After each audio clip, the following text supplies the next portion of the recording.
نحمده ونصلي على رسوله الكريم اما بعد فاعوذ بالله من الشيطان الرجيم بسم الله الرحمن الرحيم رب اشرح لي صدري ويسر لي امري واحلل عقدة من لساني يفقهوا قولي۔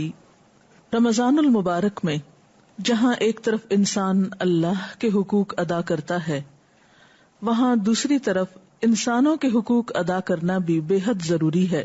نبی اکرم صلی اللہ علیہ وسلم نے اس مہینے کو شہر المواسات کہا ہے، ایک دوسرے سے غمخواری کرنے کا مہینہ، ایک دوسرے سے ہمدردی کا مہینہ۔ لہذا انسان رمضان کی روح کو، روزے کی روح کو اس وقت تک نہیں پا سکتا جب تک کہ وہ عبادات کے ساتھ ساتھ خدمت خلق کا کام بھی نہ کرے۔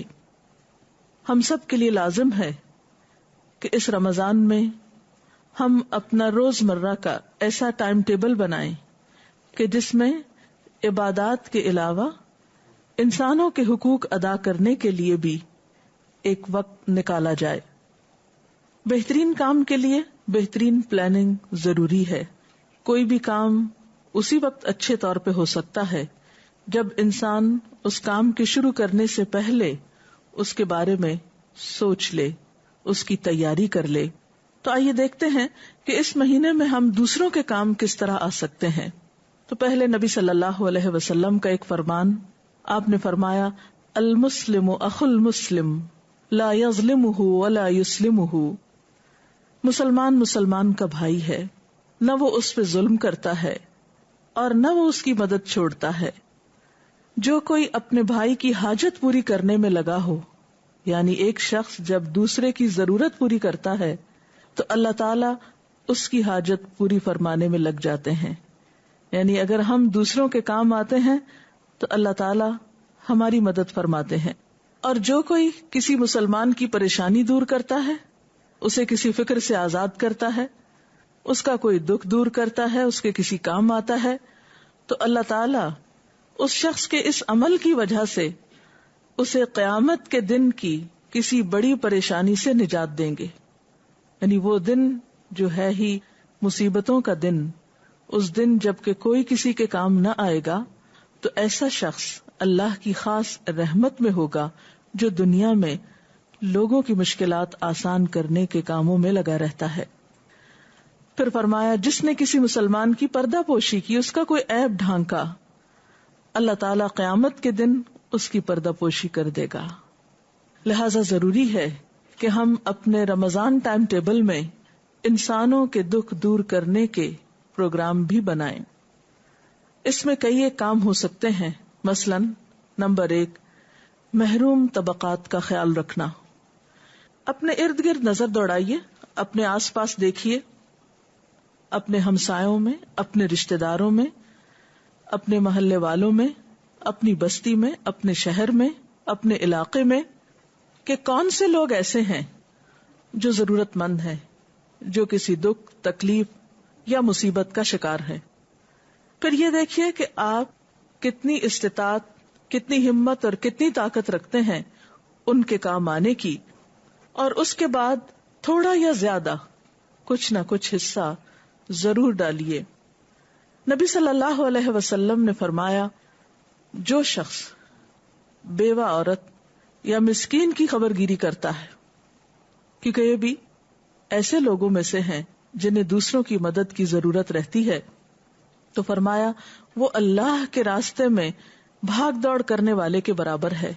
اسی طرح آپ نے یہ بھی فرمایا کہ وہ شخص رات کو جاگنے والے اور دن بھر روزہ رکھنے والے کی مانند ہے۔ یعنی جو کسی بیوہ اور محتاج اور مسکین کی خبر گیری رکھتا ہے، یعنی ان کی ضروریات کا خیال رکھتا ہے۔ ہو سکتا ہے کہ آپ کے رشتہ داروں میں ایسی خواتین موجود ہوں، ایسے افراد موجود ہوں جن کی طرف عام طور پر دھیان نہیں جاتا، لیکن رمضان کے آغاز کے ساتھ ہی، ابتدا کے ساتھ ہی نظر دوڑائیے، ڈھونڈیے، تلاش کیجیے ایسے لوگوں کو جو آپ کی مدد کے منتظر ہیں، مستحق ہیں، اور خوبصورت طریقے سے ان کی مدد کو پہنچیے۔ پھر اسی طرح نیکی کے کاموں میں کھانا کھلانا بھی ایک بہترین کام ہے. گھر والوں کو تو انسان کھلاتا ہی ہے، اپنے عزیزوں، دوستوں، رشتہ داروں کی بھی دعوت کرتا ہے، لیکن عموماً ہم ان لوگوں کو بھول جاتے ہیں جو اپنی ضروریات خود پوری نہیں کر سکتے. انفرادی طور پر بھی ایسے لوگوں کو تلاش کیجیے، ایسے لوگوں پہ نظر رکھیے کہ جو 2 وقت کی روٹی کے محتاج ہیں، بعض اوقات سفید پوش ہوتے ہیں، اپنی ضروریات پوری نہیں کر سکتے، لیکن کسی بھی قریبی تعلق کی وجہ سے آپ ان کو پہچان سکتے ہیں، ان کی مدد کی طرف توجہ کیجیے. پھر اسی طرح جیلوں میں جو قیدی ہیں یا یتیم خانوں میں جو بچے ہیں یا اجتماعی طور پر کہیں بھی مدد کے مستحق افراد ہیں، ان تک خصوصی طور پر راشن یا کھانا پہنچانے کا اہتمام کیجیے، کیونکہ قرآن پاک میں اللہ تعالیٰ فرماتے ہیں وَيُطْعِمُونَ الطَّعَامَ عَلَى حُبِّهِ مِسْكِينًا وَيَتِيمًا وَأَسِيرًا، کہ وہ اللہ کی محبت میں کھانا کھلاتے ہیں یتیم کو، مسکین کو اور قیدی کو، یعنی معاشرے کے محروم طبقات کو. ان کی دیگر ضروریات کے علاوہ خصوصی طور پر کھانا کھلانے کی ترغیب ہے. اور کھانا کھلا کر کوئی احسان نہیں کرتے، بلکہ کیا کہتے ہیں، انما نطعمکم لوجہ اللہ لا نرید منکم جزاء ولا شکورا، کہ ہم تو تمہیں صرف اللہ کی خاطر کھلاتے ہیں، تم سے نہ کوئی بدلہ چاہتے ہیں اور نہ شکریہ چاہتے ہیں. یعنی بالکل بے غرض ہو کر، بے لوث ہو کر وہ انسانوں کی خدمت کرتے ہیں، کیونکہ اللہ تعالی بہترین جزا دینے کے لیے کافی ہے. پھر اسی طرح خصوصی طور پر ہمسایوں کا خیال رکھا جائے. آپ صلی اللہ علیہ وسلم نے فرمایا وہ شخص مومن ہی نہیں جو خود تو پیٹ بھر کے کھانا کھا لے اور اس کے پاس اس کے ہمسائے بھوکے رہ جائیں. ہمسایوں میں وہ لوگ بھی ہو سکتے ہیں جو ضرورت مند نہیں، اور وہ لوگ بھی ہو سکتے ہیں جو ضرورت مند ہیں. ایسے میں خصوصی طور پر ضرورت مندوں کا خیال اور عمومی طور پر حق کے ہمسائیگی کا خیال، یعنی ضروری نہیں کہ آپ ہمسایوں کا خیال صرف اس وقت رکھیں جب وہ ضرورت مند ہو. ہمسایوں کا خیال ہمیں اس وقت بھی رکھنا ہے جب وہ ضرورت مند نہیں، کیونکہ ان کا ہم پر ہمسایہ ہونے کا حق ہے. مثلاً اگر آپ رمضان میں عام دنوں کی نسبت کچھ اچھا کھانا پکاتے ہیں تو اس کھانے میں سے کچھ ان کو بھی بھجوا سکتے ہیں. ویسے بھی آپ صلی اللہ علیہ وسلم نے خواتین کو خاص طور پر اس بات کی تلقین کی ہے کہ کھانا پکاتے ہوئے ہمسائے کے حق کا خیال رکھیں، اور کوئی خاتون اس بات کو برا نہ سمجھے، شرمائے نہیں، اگرچہ وہ اپنی ہمسائی کو بکری کے کھر ہی تحفے میں کیوں نہ بھجوائے. یعنی اگر کوئی بہت بڑی ڈش نہیں، بہت بڑا اہتمام نہیں، تو معمولی چیز بھی جو آپ کو میسر ہے اس سے آپ اپنے ہمسائے کا خیال رکھ سکتے ہیں. اور عام دنوں میں بھی یہ ہونا چاہیے، لیکن خصوصاً رمضان میں. ہمسایوں کے علاوہ اپنے رشتہ داروں کا خیال، خواہ وہ قریب ہوں، ہمسائیگی میں ہوں یا دور ہوں، ان کو بھی خصوصی طور پر یاد رکھیں. ان کو یاد رکھنے کے کئی ایک طریقے ہو سکتے ہیں. مثلاً آپ ان کو خط لکھ سکتے ہیں، رمضان کے بارے میں کچھ اچھی باتیں بتا سکتے ہیں اس خط میں، ٹیلی فون پر مبارک دے سکتے ہیں، رمضان کی آمد پر متوجہ کر سکتے ہیں. نیکی کے جو کام آپ خود کرنے کے لیے نیت اور ارادہ کر رہے ہیں آپ ان کے ساتھ شیئر کر سکتے ہیں. پھر اسی طرح ان کی ضروریات پوری کر سکتے ہیں. اور یہ بھی کچھ ضروری نہیں ہے کہ رشتہ دار اگر غریب ہوں یا مسکین ہوں تو اسی صورت میں ان کا خیال رکھا جائے. رشتہ دار ہیں، ان کا حق رشتہ داری کی بنا پر ہے، لہذا ان کو اس موقع پر یاد کرنا، انہیں اس بات کا احساس دلانا کہ آپ ان کو یاد رکھتے ہیں، آپ ان کی کیئر کرتے ہیں، آپ ان کے ساتھ ایک تعلق اور واسطہ رکھتے ہیں، یہ تعلقات کو باہم خوشگوار بناتا ہے. اور جب انسان انسانوں کے ساتھ خوشگوار طریقے سے زندگی بسر کرتا ہے تو یہ چیز بھی انسان کے اندر خوشی اور سکون پیدا کرنے کا سبب اور ذریعہ بنتی ہے. پھر اسی طرح بیماروں کی عادت، عموماً انسان اس مہینے میں بہت عبادت میں مشغول ہو جاتا ہے. ہم اپنے ایک مخصوص ٹائم ٹیبل کو فالو کرتے ہیں، اتنے بجے اٹھنا ہے، اتنے بجے سحری بنانی ہے، اتنے بجے کام ختم کرنا ہے، اور اسی طرح کے بہت سے اپنے ذاتی عبادت کے پروگرام. اس میں عموماً ایسا ہوتا ہے کہ انسان بیماروں کو یا ایسے لوگوں کو بھول جاتا ہے جو اس کی مدد کے مستحق ہو سکتے ہیں. تو اس میں جاننے والے بیمار بھی ہو سکتے ہیں اگر خدا نخواستہ کوئی کسی تکلیف میں مبتلا ہے، اور ہسپتالوں کے مریض بھی ہو سکتے ہیں. بعض اوقات یہ دیکھا گیا ہے کہ ہسپتالوں میں مریضوں کے ساتھ ساتھ ان کے رشتہ دار جو مریض کی کیئر کرنے کے لیے ہسپتالوں کے باہر بیٹھے ہوتے ہیں ان کی طرف کوئی توجہ نہیں دیتا. افطار کے وقت اگر آپ ہسپتالوں کا رخ کریں اور ہسپتال کے باہر بیٹھے ہوئے لوگوں کے جھمگھٹوں میں کھانا پہنچانے کا اہتمام کریں تو یہ بھی نیکی کا ایک بہت بڑا موقع ہو سکتا ہے. بیماروں کے لیے اچھی دعاؤں کے تحفے لکھ کر، یا ان کو اگر آپ خود کچھ جانتے ہیں تو زبانی طور پر، یا اگر کوئی دوا کے لیے پیسوں کا محتاج ہے تو اس کی مدد کریں. اور یہ ہر شخص اپنے سراؤنڈنگ میں اپنے آس پاس ضرورت کے مطابق دیکھ سکتا ہے کہ کہاں کون کس مدد کا محتاج ہے، ضرورت مند ہے. کیونکہ نیکی کمانے والا انتظار میں نہیں رہتا، وہ نیکی کے مواقع کی بھی تلاش کرتا ہے. یعنی ہمیں صرف اس بات کا انتظار نہیں کرنا کہ کوئی شخص آئے اور ہمیں بتائے کہ فلاں جگہ نیکی کی جا سکتی ہے تو جب ہم اٹھ کر کریں. نہیں، ہم خود بھی نگاہ رکھیں، ہم خود بھی دھیان رکھیں، ہم خود بھی مواقع کی تلاش میں رہیں. کیونکہ کسی کے ساتھ احسان کرنا دراصل کسی کے ساتھ نہیں کرنا، وہ احسان اپنے ساتھ کرنا ہوتا ہے. اور ایک اور بات یہ ہے کہ ہر مومن کا دوسرے مومن پہ حق ہے. نبی صلی اللہ علیہ وسلم نے فرمایا، تَرَى الْمُؤْمِنِينَ فِي تَرَاحُمِهِمْ وَتَوَادِّهِمْ، تم دیکھو گے مومنوں کو کہ وہ باہم رحم کرنے میں اور ایک دوسرے سے محبت کرنے میں، مہربانی کرنے میں ایک جسم کی طرح ہوتے ہیں. جب جسم کے ایک حصے کو کوئی تکلیف پہنچتی ہے تو باقی سارا جسم جاگ کر اور بخار میں مبتلا ہو کر اس بیمار حصے کا ساتھ دیتا ہے. مثلا آپ کی آنکھ میں تکلیف ہے یا سر میں تکلیف ہے تو باقی جسم کو بھی قرار اور چین نہیں آتا. تو امت مسلمہ تو باہم ایک دوسرے کے لیے ایک جسم کی مانند ہے. کیسے ہو سکتا ہے کہ کچھ حصہ اس کا تکلیف میں ہو اور باقی آرام کی نیند سو جائے؟ نہیں، ہمیں جہاں اپنے رشتہ داروں کا خیال رکھنا ہے، ہمسایوں کا خیال رکھنا ہے، وہاں مجموعی طور پر باقی لوگوں کا بھی، امت میں جتنے بھی لوگ آتے ہیں ان سب کی سفرنگز کے بارے میں بھی سوچنا ہے. ان کو اور کچھ نہیں تو دعاؤں میں یاد رکھنا ہے. یعنی ہم دعا مانگتے وقت بھی بعض اوقات اتنے خود غرض ہو جاتے ہیں کہ صرف اپنے لیے، اپنے بچوں کے لیے، اپنے رشتہ داروں یا جاننے والوں کے لیے دعا مانگتے ہیں اور باقی لوگوں کو بھول جاتے ہیں. جبکہ مسلمان کا بھائی ہے اور وہ ایک دوسرے کا مددگار ہے. اسی طرح جیسے پہلے بھی بات ہوئی، اپنے نوکروں، خادموں اور قریب کے لوگوں کے کام میں کمی کرنا جو ہے، یہ بھی رمضان کے کاموں میں سے ایک کام ہے. اور اگر ان نیکیوں میں سے کوئی نیکی نہ ہو سکے کسی بھی وجہ سے، تو یاد رکھیے کم سے کم نیکی یہ ہے کہ انسان اپنی ذات سے کسی کو تکلیف نہ دے، اپنی زبان سے کسی کو تکلیف نہ پہنچائے، اپنے ہاتھ سے کسی کو تکلیف نہ پہنچائے، زبان سے ایسی بات نہ نکالے جو دوسرے کے لیے دکھ اور درد کا سبب ہو، کسی کی عزت پر کوئی حرف نہ اٹھائے.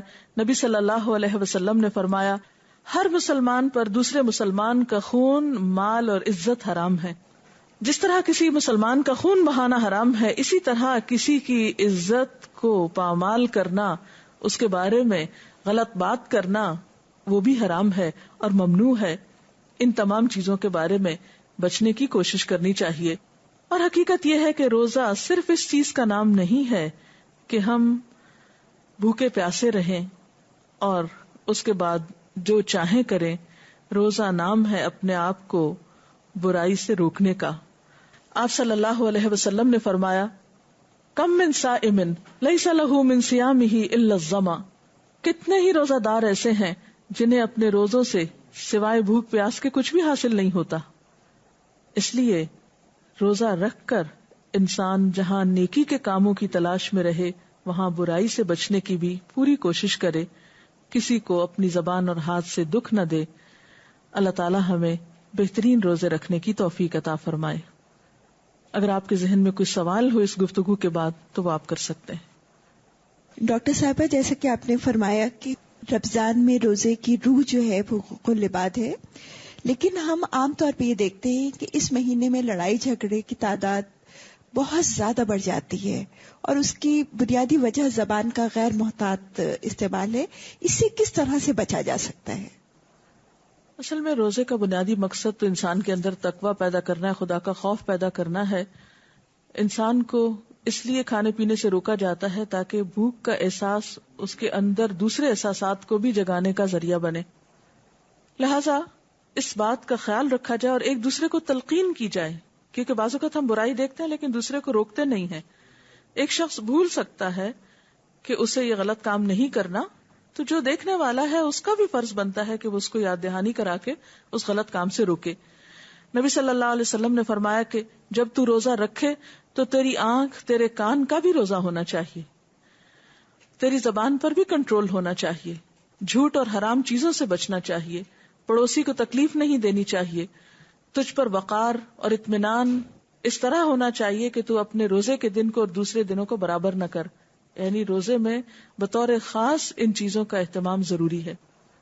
کیا زکوٰۃ یا صدقہ خراج ہے وہ رشتہ داروں کو بھی دیا جا سکتا ہے؟ کیونکہ عموماً ہم اس سے گھبراتے ہیں کہ ان کو کیسے دیں کہ ان کی دل آزاری بھی نہ ہو.